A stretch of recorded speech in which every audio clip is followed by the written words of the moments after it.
Welcome to phase one of your sculpting circuit. The sculpting circuit is a program intended to help to mold and shape the areas of our body that we don't necessarily address during our workout days.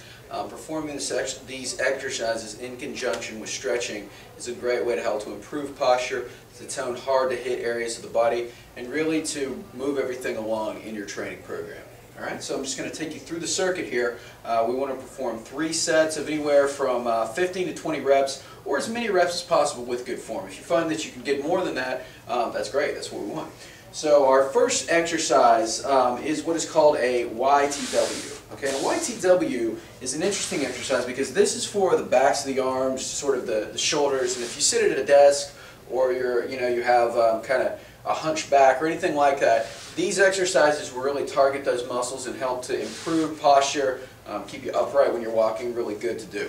Alright, so what we've got here are 3 letters of the alphabet. We're going to start out with what is called a prone Y. Okay, so what I'm doing here is I'm just trying to make a double chin.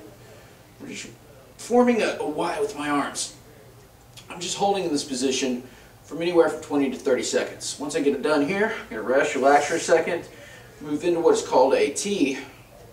Okay, I'm forming a T with my arms here, palms facing the floor. I'm going to finish up with what is called a W. So I'm tucking my chin in, raising up into a W, just holding in this position.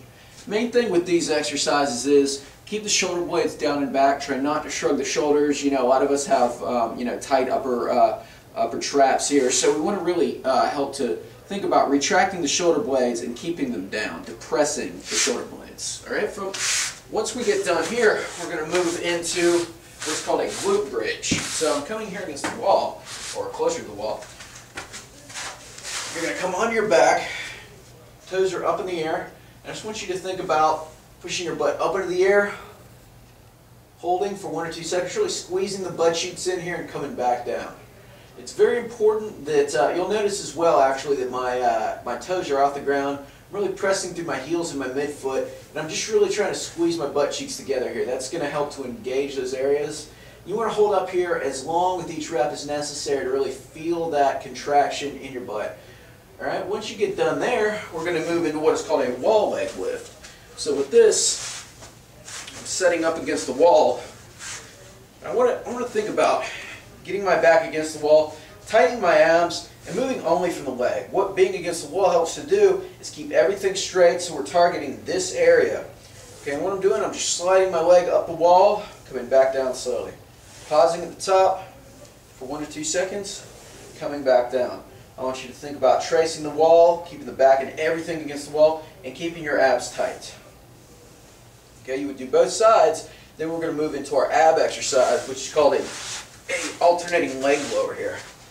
So I'm laying on my back here. I'm pressing down into the ground, thinking about keeping my abs tight. You can put your hands behind the small of your lower back to help with this. What I'm doing is I'm just lowering slowly, tapping the ground in front of me, and coming back. Okay, and what I want you to think about here is pressing the back into the mat, keeping the abs tight. All right, if you feel this in your lower back at all, what you can do is bend the knees a little bit. That will help to kind of relieve the pressure, make it a little bit easier, and tap a little bit closer to you. You can make it harder by straightening the legs out and tapping really farther out in front of you. Okay, again, and I'm looking for anywhere from 15 to 20 reps, and that would be in total, so between those 2 things. So it would be like 1, 2, 3, etc. Alright, our next exercise would be a standing band curl.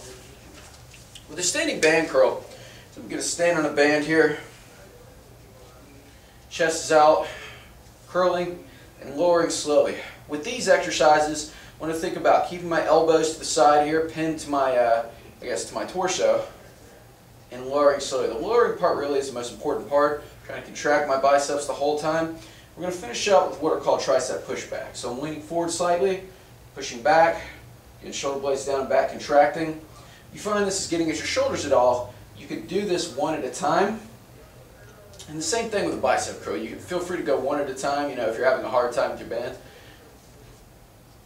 We're looking for anywhere from 15 to 20 reps, or really as many as you can do with good form. And that means, keeping the elbows squeezed to the side here, not feeling it in the shoulders, and that's what we're talking about. So What you would do is perform that circuit of exercises 3 times back to back, or you can segment it up however you want, on your off days after your flexibility routine, and that is your phase 1.